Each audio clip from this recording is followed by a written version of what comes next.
Hi and welcome back. Today I'm going to be painting a sunny lane photograph loosely inspired by this photograph that I found on Pixabay.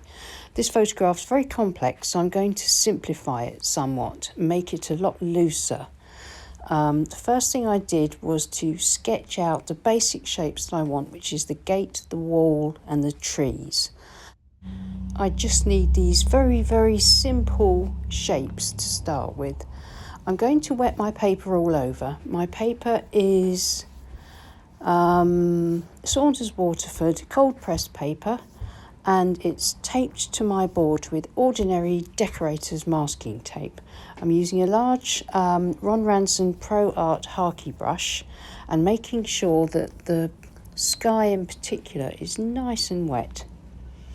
I'm going to paint wet in wet to start with and get in the background. I'm going to first of all put a bit of raw sienna across the area where the wall will be. Most of that will be covered up with foliage, climbing plants and the trees, but I want to get a little bit of a sort of earthy yellow glow in there to start with, and then a bit of the same raw sienna across the sky to add a bit of a glow there. I want to keep this nice and warm and bright and sunny. It's a summer painting. And to that end, I'm going to use cerulean blue, which is lovely and rich and vibrant.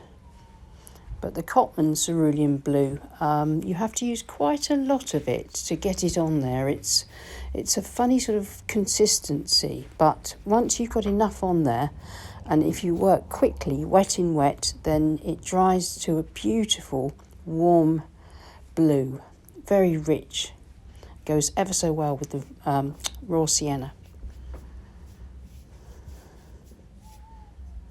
It should all just soften back and diffuse nicely. I'm making sure there's no sort of little patchy blobs or anything like that. I want it to be paler down towards where the wall is and the horizon.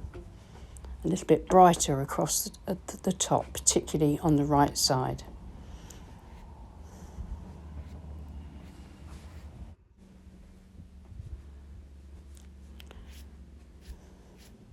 I'm trying to follow a sort of imagined perspective line coming out from those gates, and hopefully that will just give me a little bit of some sort of dimension and form to my very loose foreground. I'm now going to use the same brush, and I'm going to create the trees, the branches, the foliage, the climbing plants and ivy and little weeds growing across the bottom of the base of the wall using sap green, perylene green and some sepia. I'm dotting it around onto the wet page. This is one of the reasons that I soaked my page well to start with. I need it to stay damp and moist for quite a long time so that I can get all the elements in and let them just soften and diffuse together. The perylene green is giving me some nice darks, but I'm going to make sure I leave plenty of gaps that you can see the sky through. This side is going to be quite a large tree. I shall take it almost to the top of the page, and with smaller plants and trees on the other side.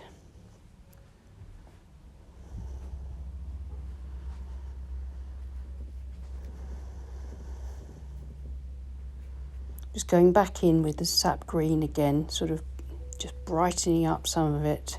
It will dry back paler, but I do want this to be a nice, like that beautiful, rich, deep, vivid green that you get in midsummer.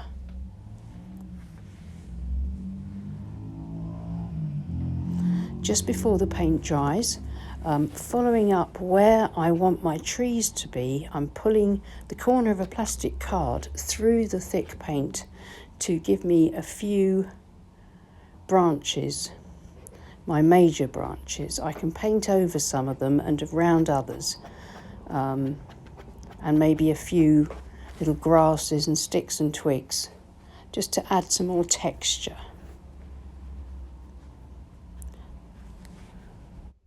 And this is the sepia, or you could use burnt umber, swept across the bottom, across the pavement, and then dipped a little with slightly thicker paint, just dotted around for shadows and some variation in the hues of all the different areas of foliage.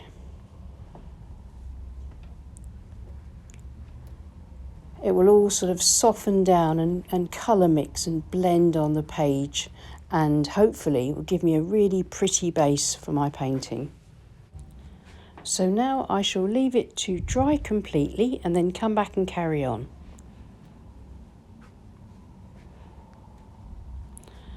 Well, it's completely dry and it's dried back a little bit lighter, but it's still lovely and bright. The cerulean blues work really, really well, and I think my greens and browns are coming together beautifully for all that overhanging foliage and climbing ivy and plants. The next thing I'm going to do is using my 1-inch Jackson's flat brush to very loosely and simply put in a gate. The gate in the photograph is very ornate, and I'm not going to be bogged down by trying to copy that. I'm simply going to use the tips of the brush and put in a sort of a thick central strut, and then my side struts, and then I shall put in a few railings in between, keeping it nice and simple, and then some cross beams, and that will be it. I'm not going to put much more detail than that. Of course, if you're painting along and if you feel like taking a bit of time and painting in some of these lovely curly shapes that are in the reference photograph, then I'm sure it'll look absolutely wonderful. But I'm trying to keep things nice and simple here for the demonstration. I'll start off making sure that I get my railings nice and even across the top, and then I'll carry on down, taking each railing to the ground level, slightly above the ground level. I'm not worrying if my lines are thicker in some places or thinner in others. In a loose painting, that actually looks a lot better than a sort of regimented and very sort of evenly painted feature like a gate. So these are my cross beams.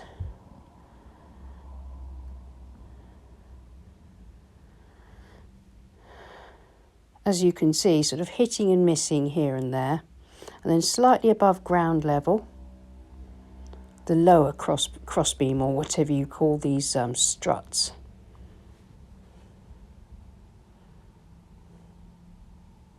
I'm taking my time with this. I mean, there's no hurry.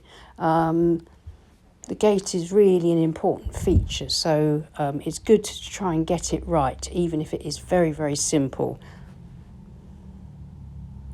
Just a few little touches to attach it to those pillars on each side.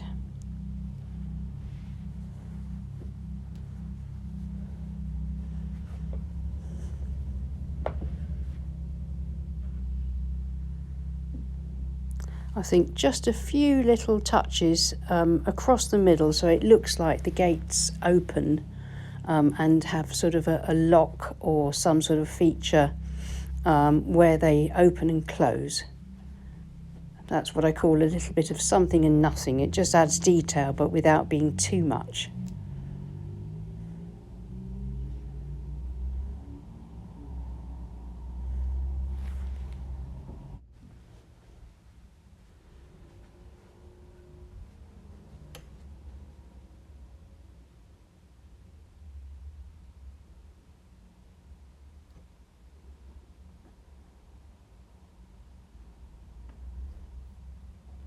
Now I'm taking some raw sienna on my flat brush, and I'm very simply going to put in a few marks where I've drawn the pillars and the wall. I'm keeping it incredibly simple, just brush strokes here and there, working around where my greens are, under and around, just to sort of indicate where the walls are.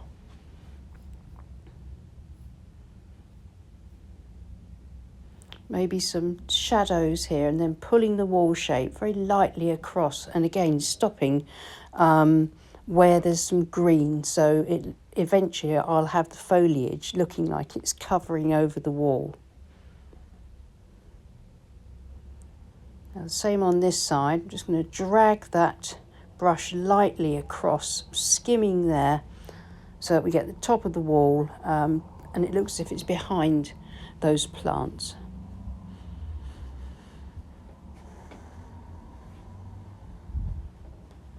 I've added a little bit of not cobalt blue, a little bit of cerulean blue to the raw sienna there to sort of grey it down a bit. Maybe a bit of sepia as well.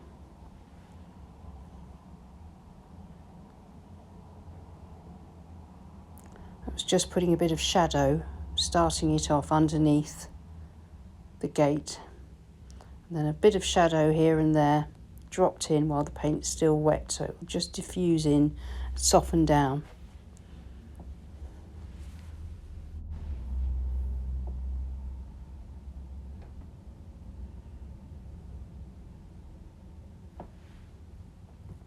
I'm not worried too much about these walls, because they'll have, I'll put more detail across them when I start to layer up the foliage a bit more in a moment. But for now, I just want that impression of the walls and the pillars.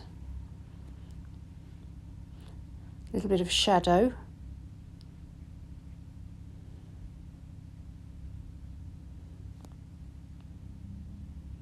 I just need to be bold and just sweep the Harky brush and with sepia or burnt umber across the base, across the pavement, following those sort of perspective lines. Just sweep it across to give me just some dry brush over the existing colours that are on that pavement, and I think that will do for the pavement or path.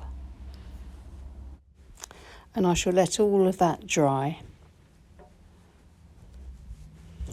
It's all dry, and so it's time to start finishing the painting. And what I'm going to do first is paint in these trees, the tree trunks and the main branches on the left. And I'm using a small calligraphy brush. I'm afraid I don't have information about this one. It's unbranded. I bought it very cheap on eBay. It's nothing special. I think the hairs are about a centimetre or 3/4 of an inch, something like that. I'm not really sure. It's small, it's got a nice point, but you could use a rigger for this. You could use a small round with a good point. Whatever brush you're comfortable with for making these sorts of lines and marks. This is a mixture of Paynes grey and sepia.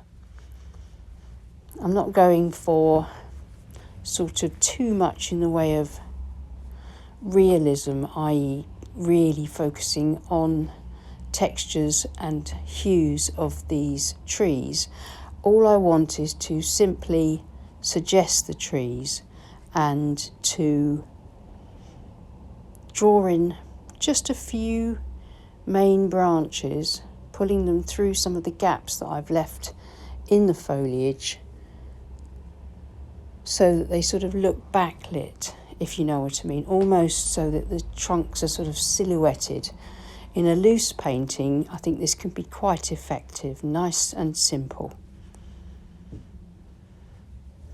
As I get towards the end of the branches to the smaller twigs, I take the pressure off the brush and use a bit less paint so that I get sort of smaller twigs.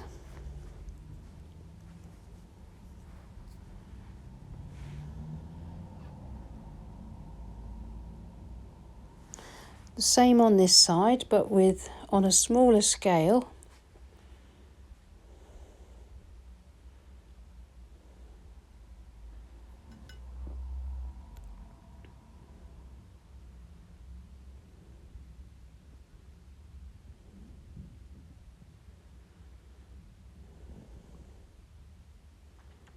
So as you can see, it's not really much like the photograph, but very much inspired by it. It's taking on a life of its own.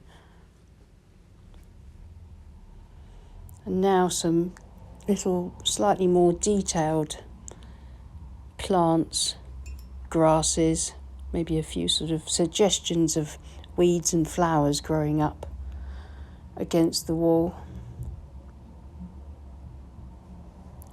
Adding some sort of dots of that dark mixture for extra shadow.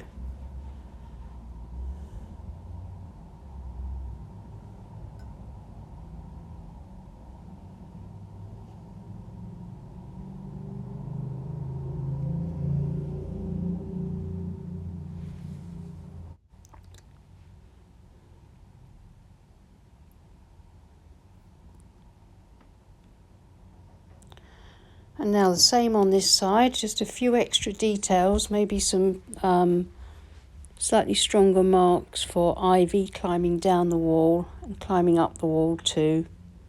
Sticks and twigs, that sort of thing, something and nothing.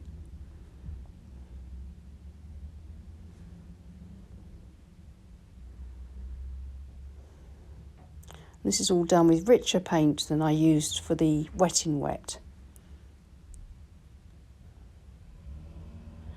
I've now added some cadmium yellow to my sap green using my small harky brush, and you can see that I'm just dotting on with the corner and the tips of the brush some of this lighter, brighter green, just to extend and brighten up and also add extra form and life to the trees.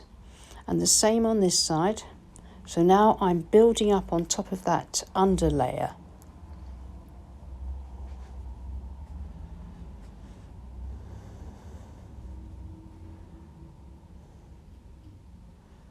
Trying to get it looking as if the sun is glinting on those lovely leaves at the end. Now I've added a bit more perylene green to the mixture to darken it up a bit. And I'll carry on working, dotting and dabbing here and there until I feel that things are sort of a little bit more loosely detailed, if you know what I mean.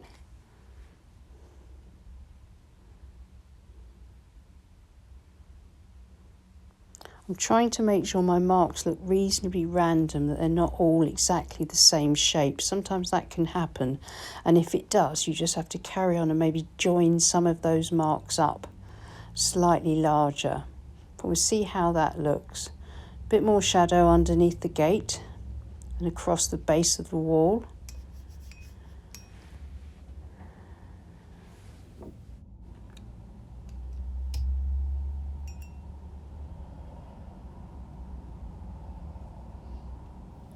And now back to the calligraphy brush and using various mixtures of sap green, perylene green, maybe a little bit of sepia and the cadmium yellow. I'm going to dot and dash in some loose leaves. Just help those edges to be a little bit more ragged so that they look more natural. Bringing these marks sort of further down the wall as like sort of fronds and strands of ivy.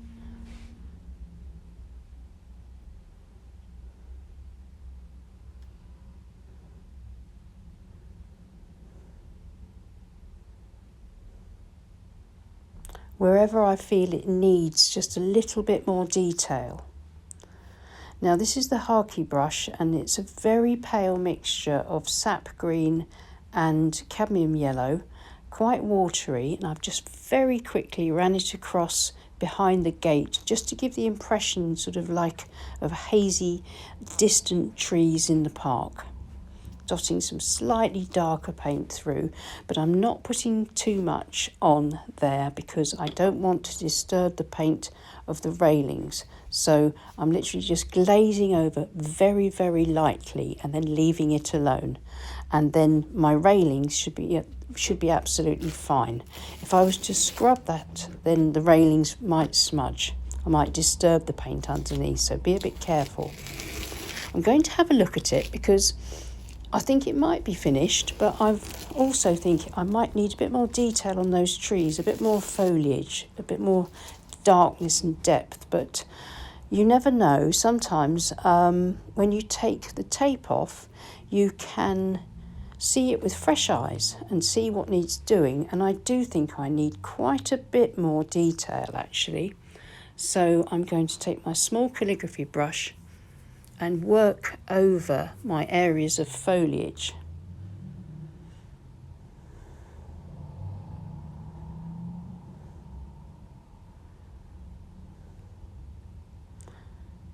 Doesn't need too much, but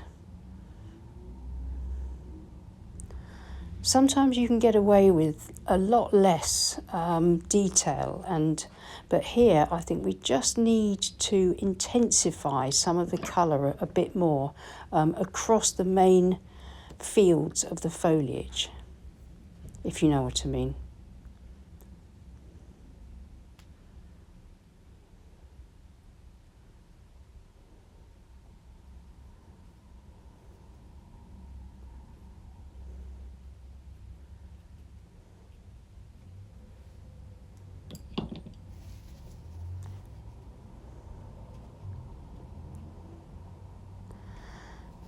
Just dabbing a little bit off here and there, and then going back and sort of working on it with different amounts of the sap green, perylene green mixture.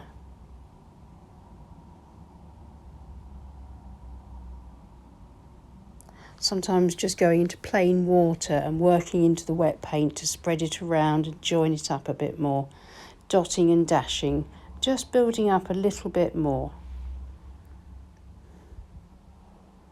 And here you can see how much richer it looks, and I've used quite a lot of perylene green across the middle of the trees, and I think that's given them a lot more depth.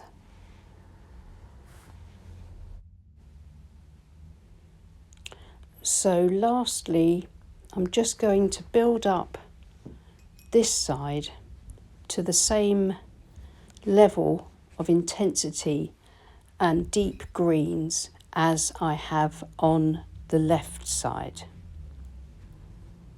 And I think that just brings the painting together. It gives it a lot more depth. And I think it contrasts really nicely with the very pale, hazy suggestions of trees beyond the gate.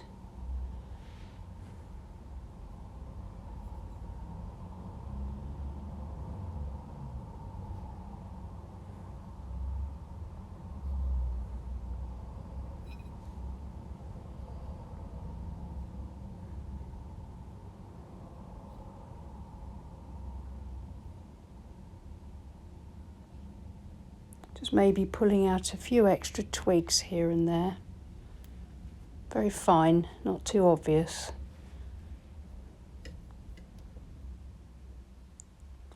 And here's the finished painting. And I'm very pleased with how it's turned out. I like the sunny look, and I love the depths of greens that the combination of colours has given me. Well, I hope that was helpful. Please give us a thumbs up and subscribe to my channel if you haven't already. And thank you to my lovely Patreon group who support this channel. I'll see you again soon. Happy painting. Bye.